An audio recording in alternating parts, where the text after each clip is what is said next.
compatriotes congolais, devant le drapeau congolais qui est derrière moi, je vous salue au nom de la patrie. C'est bien moi, votre frère du combat Claudie Meka depuis les États-Unis, dans le cadre de cette nouvelle émission sur Soft15 TV.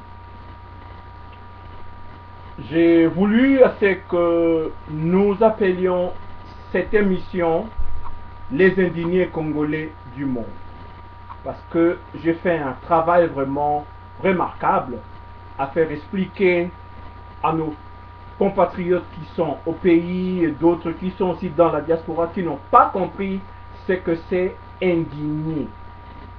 Je leur ai expliqué que les indignés, c'est à l'instar de Stéphane Lecel, qui fut un grand résistant, qui a combattu, qui a résisté à côté de Gaulle, Raymond Aubrac,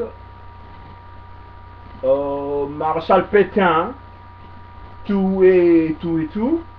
Donc c'est lui qui a aujourd'hui façonné cette nouvelle image des révolutionnaires du nouveau millénaire, notamment le 21e siècle.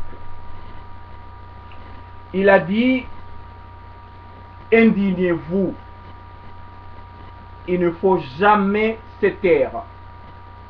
Indignez-vous sur le faux, mais ne jetez même pas une pierre.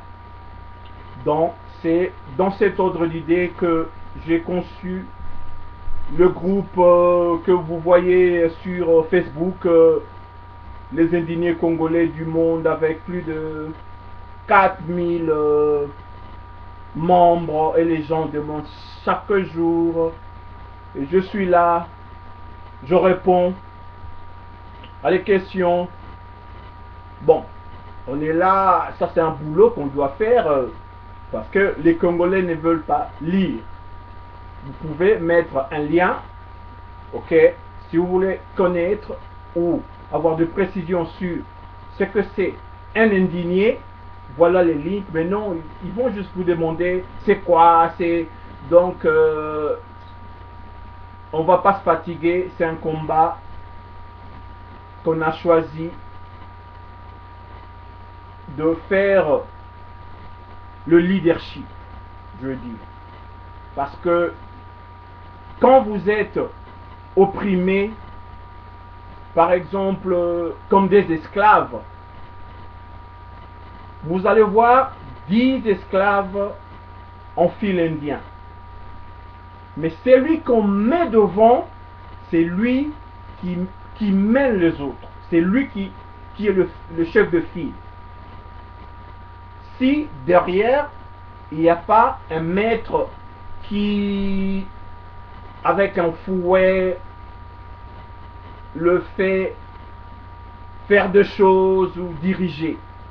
Mais contrairement à ce que l'on voit, un maître avec un fouet et tout le monde est égal sur le même pied et tout. Mais il faut toujours être leader. Le leadership, c'est quelque chose d'inné. C'est quelque chose qu'on a dans nos gènes. C'est quelque chose que l'on est avec. On peut, n'est-ce pas, faire une réminiscence pour voir comment est-ce que j'ai grandi. J'étais toujours l'enfant qui avait les initiatives. Si c'était dans une équipe, c'était moi le capitaine. Si c'était dans un groupe de scouts, on me nommait tout le temps leader. Donc, on n'est pas leader, on ne devient pas leader, mais on est leader. Mais aujourd'hui, dans notre combat, il y a des gens qui n'ont pas de qualité de leader, mais ils veulent juste embrouiller parce qu'on voudrait faire le moi aussi. Et aujourd'hui, les gens sont embourbés, les gens s'embrouillent, faute de leadership dans ces combats. Les gens qui ont commencé avec un objectif, un but, une mission, une vision, n'est-ce pas? Avoir une force, une présence, cette force d'impulsion, de motiver, de créer, d'aller de l'avant. Le combat a changé de forme parce que aujourd'hui, les gens qui sont venus par après pour nous porter main forte ont voulu le leadership qu'ils n'ont pas en eux. Bref, on va pas épiloguer là-dessus, mais je voudrais juste remonter le bretelle pour dire à nos frères et sœurs de toujours suivre le leadership. Quelqu'un qui est né leader, c'est celui-là qu'il faut mettre devant les autres. Même les fourmis, ils sont en groupe, même taille et tout, mais celui qui est devant, c'est lui le leader. Il tape pas les autres, mais il les conduit. Le sujet du jour aujourd'hui, c'est la venue de Kagame à Londres. Et quand je prononce le nom Kagame, je suis sidéré. Je suis touché dans mon amour propre. Le Congo de l'honneur. Où est-ce que tu vas? L'hospitalité, la terre d'asile. En 1959, le premier génocide rwandais, Hutu, autochtone, qui défend sa terre. On a reçu chez nous ces gens qu'on appelle aujourd'hui des Tutsis. Mais ils n'étaient pas venus au Congo pour la toute première fois comme des réfugiés. Ils étaient venus pour travailler dans les mines. Avant l'indépendance, c'était dans les années 30 ou 40. Ils étaient au Katanga, ils travaillaient à la Gécamine. Comme main-d'œuvre, bien que étrangers. Il y avait aussi des Hutus. Mais ce qui concerne le cadre humanitaire, où le Congo a toujours été ouvert à ses frères africains et autres, aujourd'hui, cela nous porte préjudice. Trop bon, trop couillon. Les malins ont profité de notre bonté. Monsieur Kagame qui insulte aujourd'hui les Congolais en parlant des œufs que ces gens devraient garder pour manger. Mais quelle idiotie! Ces gens travaillent. Ils ne vivent pas en Angleterre comme des clochards. J'ai fait Londres chaque fois. Ils ont de belles voitures. Ils ont de belles maisons. Il y a du boulot à Londres. Il y a du boulot ici. Il y a du boulot en Belgique. Il y a du boulot en Suisse. Il y a du boulot en France. Partout où il y a les Congolais. Notre diaspora dans ces pays développés, ça date des années 70. Donc on est bien assis. Et même, on a aidé nos frères et sœurs qui, n'est-ce pas, arrivaient. Je ne vais pas tout expliquer ici. Mais la reconnaissance n'est pas congolaise. C'est ça le problème qu'on a aujourd'hui.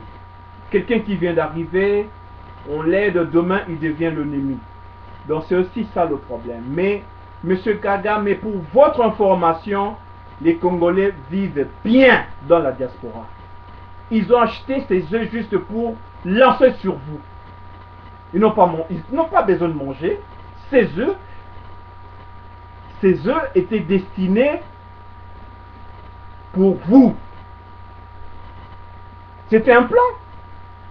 Si vous avez bien regardé nos forums avant votre arrivée, c'est de ça, il y a eu nos frères qui ont fait des vidéos en expliquant qu'il faut venir avec des œufs. C'était pas des œufs qui venaient de nos frigos. C'était des œufs qu'on a achetés pour l'occasion. Quand on descendait en bas, ok, on achetait des œufs pour Kagame. On va mettre dans le poche et la police qui était là pour sécuriser. Et tu étais surpris. Mais Monsieur Kagame, on a surnommé la porte, la petite porte de derrière, porte Paul Kagame, à l'université d'Oxford à Londres. Parce que ça c'était un déshonneur, Monsieur Kagame. Un grand monsieur, un chef d'État doit entrer par la grande porte. C'est là où il y avait la concentration des Congolais. Mais, comme on était malin, on s'est positionné par-ci, par-là. C'est pour ça que vous avez vu le peu de monde par la porte des toilettes, là où il y a la cuisine de cette université. On vous a pris comme ça par un policier. Vous sentez l'odeur de son aisselle et tout. On vous a emmené comme ça. Il y a la photo. Si vous étiez un grand monsieur, vous ferez juste mine de cette action et parler de votre pays dont vous vantez la croissance et tout. Vous allez là-bas pour critiquer les Congolais, le problème qu'ils ont dans leur pays. Mais Monsieur Kagame, l'M23, l'AFDEL, tout et tout. J'ai des dossiers ici, Monsieur Kagame. J'ai des dossiers. J'ai des dossiers ici, Monsieur Kagame. Vous insultez les Congolais de BMV, Bière, Musique, Women. On est là juste pour la musique, la boisson et la débauche. Mais vous faites grave erreur. Qui a enseigné le français aux Rwandais? Le professeur au Rwanda et au Burundi, c'était les Congolais. Même pas le français, ça c'est juste une langue. La science, les maths, tout et tout, c'était des Congolais. J'ai des Rwandais ici qui m'expliquent, des Tutsis qui sont contre votre action. Des sanguinaires. You are killer, Kagame. C'est pas tout le monde qui est derrière. Avec votre armée mono-ethnique. C'est pas tout le monde qui est derrière vous, Monsieur Kagame. Vous faites la honte de l'Afrique dans le nouveau millénaire, Monsieur Kagame. Vous allez parler de la nourriture. Ces gens ne mangent même pas. Qui vous a dit ça? Nous envoyons 9 milliards par an, rapport Western Union, nous, de la diaspora. Mais toi, je peux même plus vous voyez. Toi, tu es un grand mendiant. Ça, c'est de la mendicité internationale dont tu fais, Monsieur Kagame. Circuler par-ci, par-là pour chercher de fonds en termes d'aide humanitaire, tout et tout. Mais ça, c'est la honte. Et en outre, vous êtes là pour piller les Congos. Profitant, je vais parler d'un dossier ici, Monsieur Kagame. En 1996, moi j'étais ici à Washington, avant même qu'il y ait incursion de l'alliance de merde AFDEL pour venir faire le bordel qu'il y a aujourd'hui au Congo. Monsieur Kagame, je vais vous expliquer. Il y a un monsieur noble ici aux États-Unis qui habite en Virginie. Son nom c'est Lyndon LaRouche.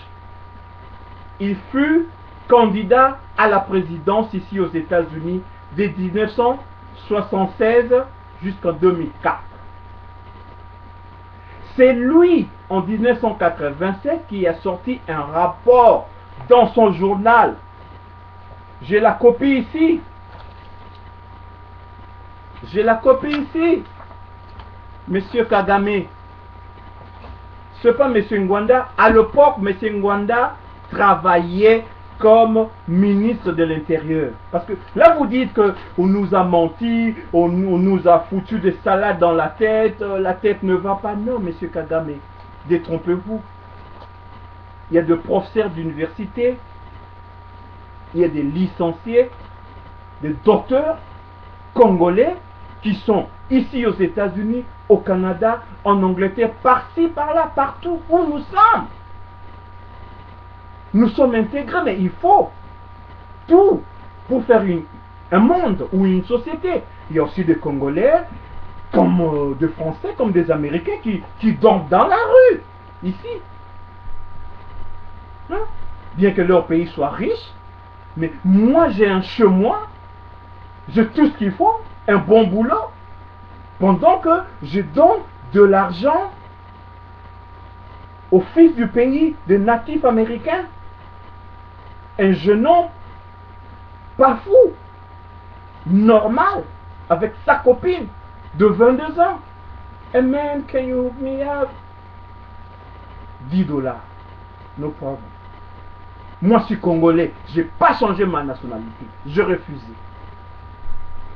Pour l'orgueil. Voilà les drapeaux congolais. Je dis, non, la nationalité congolaise, c'est ça qui me suffit.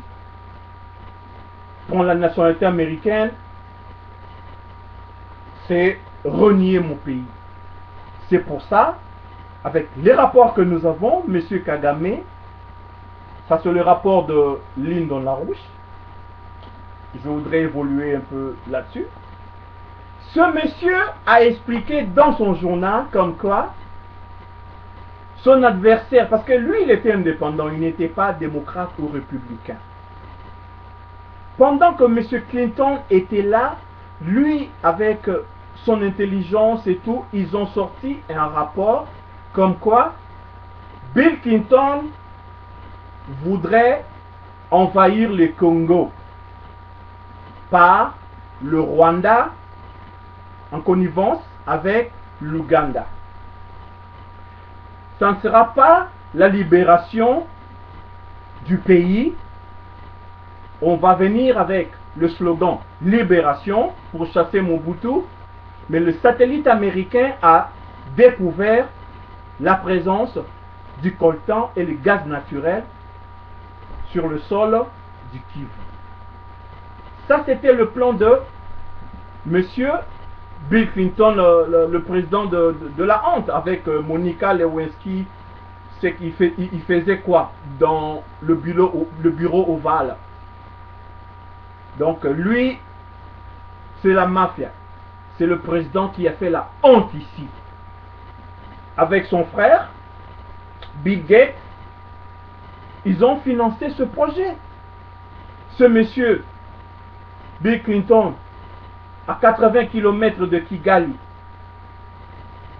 il a une maison au lac Muyazi, au Rwanda.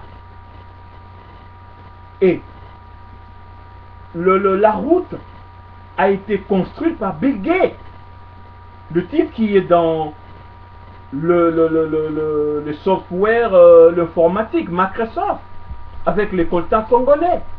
Dites-nous la vérité, M. Kagame. Je sais, il y a du coltan au Rwanda, mais si vous essayez de l'exploiter, vous allez perdre l'argent investi. Ça ne sortira même pas 1 kilo. À Paris, vous étiez venus quand nos frères ont fait l'opération Commando, dont je salue au passage. Vous avez fait un débat, hein, c'était des Rwandais qui ont fait des débats pour dire non, notre croissance est due à notre effort personnel, que voilà, vous parlez du coltan. Monsieur Rollin Mena, qui s'était caché dans le toilette, est venu pour contredire que non, le coltan dont vous faites allusion, ça vient du Congo. Il y a le rapport Mapping, Human Rights, il y a le rapport de l'ONU, j'ai même un rapport ici, monsieur Kagame. Hein? Vous êtes un digne fils aussi, qui sait mentir, hein? Et renier. J'ai le rapport ici, que même la femme là, Susan Rice, avait bloqué. Mais pendant que la dame avait bloqué ce rapport, nous l'avions déjà par un ami. Nous avons des amis qui travaillent à l'ONU. Il y a aussi des Congolais qui travaillent à l'ONU. Moi, j'ai reçu ça le deuxième jour par email. Ce rapport, ça parle de votre implication, Monsieur Kagame. Qui nous a menti? Ça, c'est d'une. De deux, l'hymne dans la rouge qui a tout exposé sur ce que M. Clinton et son frère qui est devenu milliardaire, ce que vous faites au Congo, vous violez, vous tuez, et ça c'est la honte. Vous dites l'unité. J'ai suivi votre intervention dernièrement, l'unité africaine. Mais comment on peut s'unir avec des gens qui ont du sang, qui a bu boire? Le deuxième rapport que j'ai ici, c'est de Joseph Bouda. La même année, en 1996, ce monsieur a martelé de la même façon, parce qu'il avait fait aussi des recherches sur le Congo. Ici, j'ai un autre de Miss Linda de Hoyos. Et ces gens continuent, Monsieur Kagame, nous avons des dossiers. Ces gens qui ont martelé, qui ont stigmatisé, continuent jusqu'à présent de tout relater. Ces plans macabres, tout ce que vous faites là-bas au Congo, nous sommes ici aux États-Unis, nous sommes au courant. Monsieur Kagame, vous n'êtes pas un noble. Vous avez fui le Rwanda en 1959 suite au premier génocide. À quel âge? Vous avez passé votre vie sous des tentes dans les camps des réfugiés et tout. À manger quoi? Aujourd'hui vous parlez de la nourriture. Pendant ce temps, au Congo, on mangeait à notre faim. On ne manquait pas de quoi se mettre sous la dent ou sur le dos. Monsieur Kagame, vous ne pouvez pas parler du Rwanda devant un grand Congo. Votre mafia doit terminer. Et on va voir comment est-ce que vous allez survivre. Vous parlez de la croissance. Si on devrait inviter quelqu'un pour de bien, quelqu'un qui mérite, c'est Dos Santos. Il faut voir l'Angola. L'Angola qui emploie même l'ex-colonie, le Portugal, et qui les expulse parfois. On devrait, n'est-ce pas, inviter M. Dos Santos, le président de l'Angola, par vous. Ça, c'est une mascarade, M. Kagame. Vous parlez des Congolais, de leur emploi, mais nous avons du boulot, nous sommes assis. Si nous étions idiots, avec vos mensonges de Tutsi Rwandais, parce que un Tutsi, c'est un bon menteur. Je connais ces gens. Un enfant Tutsi qui ne sait pas mentir, il n'est pas digne. Vous reniez tout en bloc, mais les rapports sont là. C'est la honte. Pourquoi vous ne restez pas chez vous et exportez la richesse que vous avez au Rwanda? Mais qu'est-ce que vous faites? La mendicité internationale. Vous étiez venu là-bas à Los Angeles, on ne savait même pas. C'était en catimini. Si on savait, ça allait être la même chose, M. Kagame. À Boston, à New York, partout où vous allez passer, on va être là. À vous ridiculiser, à dénoncer que vous êtes un imposteur. Vous n'êtes pas un vrai leader. S'il faut parler de la croissance, il faut voir le Nigeria. Ils ont construit Abuja.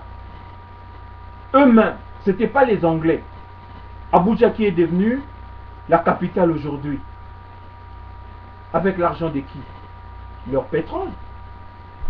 Vous avez Kigali, c'était devenu un grand cimetière. Après 1994, le génocide dont vous avez créé, action et réaction.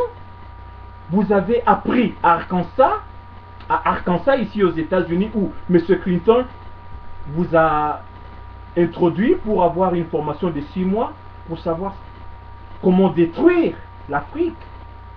Vous n'êtes pas là pour le bien de l'Afrique, j'allais dire, M. Kagame. Vous êtes là pour détruire l'Afrique. Ça, c'est le nouveau millénaire.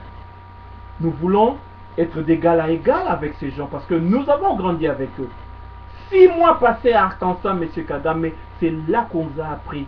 Vous avez orchestré le génocide qui a fait de vous l'homme, le mendiant, que tout le monde aidait. Donc c'était votre fonds de commerce. Ce sont des techniques qu'on vous a appris. M. Clinton, c'est un diable. On vous a appris des trucs à Arkansas. Mais comme vous minimisez les Congolais, ce sont les BMW. Mais non, nous ne sommes pas. Moi, je ne bois même pas de l'eau. Ou du coca, soda. Je ne fume même pas. Hein? Vous minimisez des gens qui sont mieux que vous, Monsieur Kagame. Vous n'êtes pas venu nous aider pour faire partir Monsieur Mobutu. Vous êtes venu occuper les Congos. C'est ça la vérité, Monsieur Kagame. Nous devons rentrer chez nous, arranger le problème qu'il y a là-bas, mais vous êtes fous, quoi. Il y a les rapports. Il y a les rapports de votre implication dans la merde qui se passe au Congo. Donc nous sommes bien persuadés là-dessus. C'est pour ça qu'on ne vous laisse pas tranquille, M. Kagame. Et votre ministre des Affaires étrangères, Mushikiwabo, la dame là, qui dit les Quinois doivent être éduqués. Et les Rwandais qui manifestaient à côté de ces Quinois combattants, ils doivent aussi être éduqués. Pourquoi ces gens revendiquent? Il y a des mobiles. Il y a des raisons. Donc ça ne va pas. Votre armée, il n'y a que des Tutsis. Déjà, ça ne va pas. Ça, c'est la discrimination. C'est la tyrannie, M. Kagame. Vous parlez des Congolais. Ils doivent aller chez eux, fixer le problème. La dame qui est venue de l'Europe, vous l'avez mise en prison. Vous êtes un dictateur soutenu par le multinational, voilà, pour leur intérêt, et piller les Congos. C'est ça. Si vous ne demandez pas de l'aide, le Rwanda ne va pas survivre. Alors fermez votre gueule, M. Kagame. Vous êtes juste un rate-monte. Rien du tout. Un imposteur. Vous avez travaillé en Ouganda comme agent de renseignement. Pendant que vous étiez réfugié rwandais. Parce que lui-même, Museveni, c'est aussi un Rwandais. Votre plan est déjà mis à nu, on vous connaît. Le blanc, comme il voit l'argent, il vous laisse faire. Mais nous n'allons pas baisser le bras. Nous allons être derrière vous pour vous combattre jusqu'à libérer notre pays. On n'a pas besoin de vous. Il y a plusieurs façons de faire profiter la manne qu'il y a au Congo dans la région. Tels que les coltans et autres, ça peut sortir par Kigali et on vous paye des commissions, comme on fait au Soudan. Il y a plusieurs façons. Ce n'est pas de vouloir nous prendre nos terres. Ça, c'est du banditisme. Vous ne méritez aucun respect, M. Kagame. Pourquoi vous êtes venu avec la sécurité si vous étiez un homme fort? Mobutu ne fouillait pas. Il était venu à New York la dernière fois que je l'ai vu. Il fait face. Bonjour. Oh, il vous parle. Et de là, il va vous dominer. Vous étiez venu avec des œufs, mais il vient vous parler. C'est ça l'homme. Le seul soldat qu'il y avait au Congo. Qui a vu que ça n'allait pas. Il a mis Lumumba, Kasavubu de côté, il a pris le pouvoir. Le pays était balkanisé de 1960 à 1961. Il a unifié. Coup de chapeau. Quelle réalisation! Mais les restes, c'était quoi? Il avait les Américains derrière lui qui lui ont fait faire la même chose qu'ils sont en train de faire avec vous. Hein. Et par après, ils vont vous lâcher. Ils n'ont pas besoin de vous, les Rwandais pauvres. Hein. Ces gens ont des plans. De 5 ans, ils sont ici, ils voient déjà dans 5 ans, on va faire ceci. Dans 10 ans, va savoir, monsieur Kagame, si d'ici là, ils vont vous lâcher. Et l'avenir, le pays le plus riche de la région, qui peut être la mère nourricière, les générations d'après, les conflits dont vous avez créé, on se remplit ensemble, monsieur Kagame. Ça, c'est de la sorcellerie, monsieur Kagame. Donc, au nom de tous les Congolais, au nom des indignés congolais du monde,